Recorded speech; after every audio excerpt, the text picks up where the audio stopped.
In today's video, I'm going to teach you how to change door type in Revit. We're going to keep it simple and precise so you can swap a door's size or style without disrupting the rest of your model. You only need two things: select the door you want and use the type selector to choose the new type. Start by locating the door in any view that's convenient: plan, elevation, or even 3D. Click directly on the door panel or its swing arc.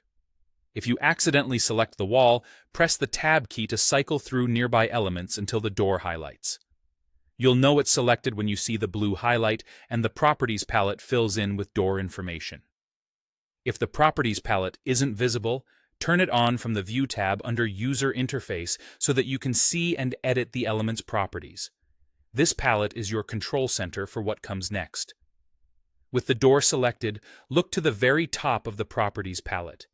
You'll see the Type Selector, a drop-down that displays the current door type, such as a particular family and size.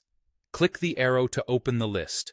Scroll to find the alternative you want, maybe a different width or a new style, and click it. The selected door will instantly update in the model, in all views, to match the new type. There's no extra confirmation needed. A couple of helpful tips as you do this.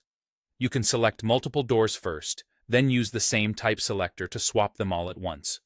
If you only want to change this one door, make sure you are changing the type in the drop-down, not clicking Edit Type, which would modify the definition that other doors of that type may also use. After switching types, glance at your constraints and clearances. Larger doors may trigger warnings if they clash with adjacent geometry or locked dimensions.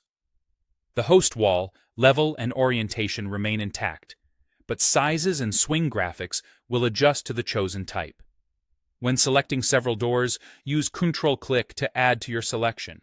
If you don't see the exact size you're after in the drop-down, that simply means it isn't available in your project yet. Check with your Office library or Content Manager to add the needed types, then come right back and pick it from the same type selector. That's all there is to it. Pick the door, choose the new type, and let Revit handle the update. Practice a few swaps in different views so this becomes second nature, and you'll save time anytime a design change comes in.